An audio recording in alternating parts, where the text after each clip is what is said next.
Where I'm from, cybercrime is almost like a way of life for all youths. All my life, I wanted to do fraud for a living because the streets ain't funny. Cybercrime was like, for me, back then, it was a way out for me because my family experienced lots of financial issues. My role as a facilitator is to break that cycle that the environment has conditioned them in. We are rooting for the body, we are rooting for the beneficiaries, we are rooting for the whole team in general.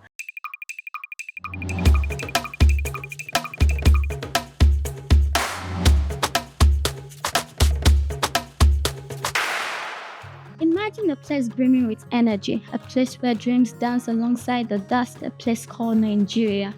Deep within Nigeria, a new resource has been unearthed, but not from the ground, it's from the minds of its youth. This resource, data and technology, is the new oil for the 21st century, even more valuable than ever before. Yeah, amidst the vibrant chaos a new story unfolds, a digital revolution brimming in the hearts of Nigeria. But it's not your typical revolution. Young minds face a double-edged sword, the boundless potential of the internet alongside the dark temptation of cybercrime. Their law becoming the next hush puppy, a quick path to riches according to some, and to heaven in the air. Sanctioned 6 Nigerian cyber fraudsters for conducting an elaborate online scheme to steal more than $6 million from victims across the United States. A lot of youths are being found to be involved in cybercrime in our society today. And one of the initiatives that the Cyber Security Initiative Education, what they're trying to focus on, for instance, is how can we ensure that kids and teens that are exposed to cybercrime are being educated on the importance of putting their knowledge to good use and trying to prevent them from being neck deep into the cybercrime situation that they are being faced with. I looked at cybercrime as the best possible alternative because I felt it was easy. All I just had to do is go online, create some accounts and start scamming people to make money.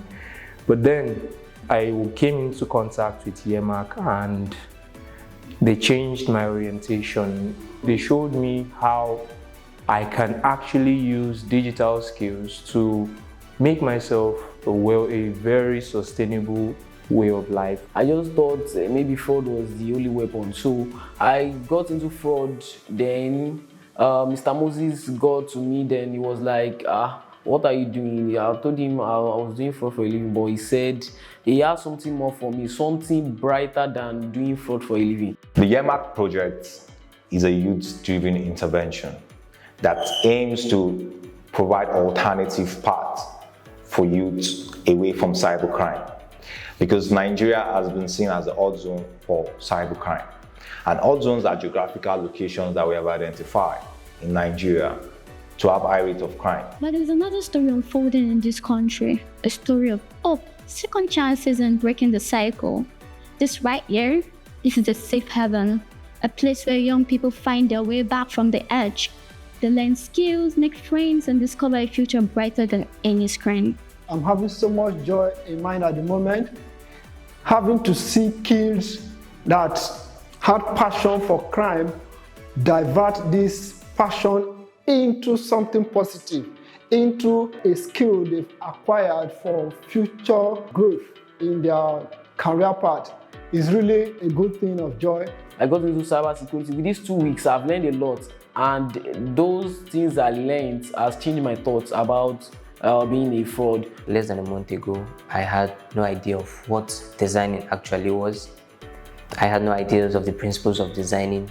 But now, after participating in YEMAC's Youth Empowerment Program, I can fully say I understand the basic design principles of designing, and I can also use designing softwares, be it Figma, Adobe, to create designs. Formerly, I was into this track to help people recover accounts, but I was asked the question that what if I recover the account and all the information in it are gone?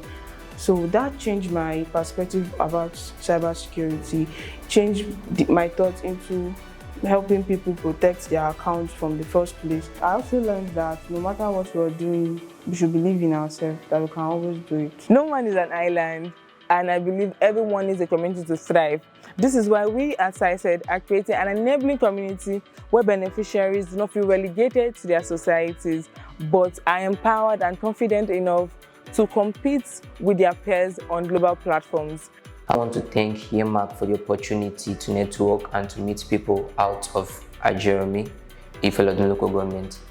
I never thought I would meet people, interact with people with minds that think alike. During the course of the program, we were also introduced to some soft skills like critical thinking or self-reflection and some communication skills. Coming from Ikorodu every day to Ikeja for 2 weeks is very stressful, and it has not been easy so far. Most of the time we encounter drivers' problem and traffic, and police also stop us on the road.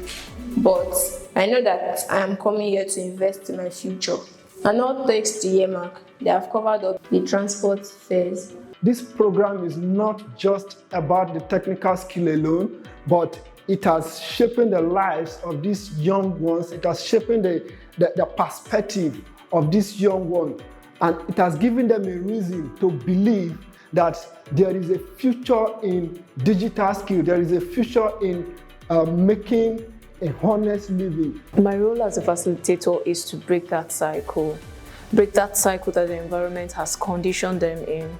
I show them, I tell them, there's a way out. It is possible to achieve a bright future through legitimate opportunity and honest work. I've engaged them in several training, hands-on experience, and all this is to give them a sense of purpose and give them a meaningful direction for their lives. This intervention is in 3 phases. We had the workshops, and we had the training section, what we did for 2 weeks, providing them with high-end facilitators that's going to train them and give them these marketable digital skills. And the 3rd phase here is internship placement. We are in collaboration with businesses and organizations to provide opportunities for these youths that has potential, but are just victims of their society and their community. This is about more than just computers. This is about giving our young ones a fighting chance, a chance to write and rewrite their own story, a story filled with success and pride. Being part of this journey has been an emotional one for me.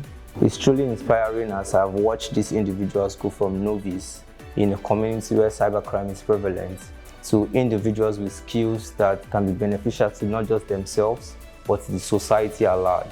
After several weeks of training and mentorship, we have them building solutions to complex world problems. We also believe in them because everybody has the potential of being good, provided they have the opportunity.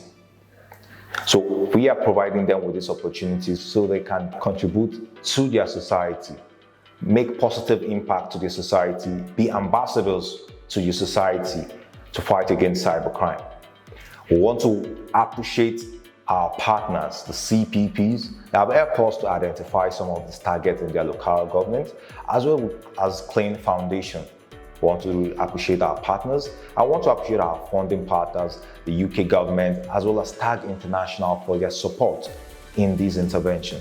As the sun rises over Nigeria, pathways of hope illuminates futures. These young warriors, armed with knowledge and resilience, they shape a safer digital landscape. Brighter Futures remain committed to empowering the youth, guiding them towards meaningful employment and a path away from cybercrime. Together, we can create a safer, more secure digital landscape for generations to come.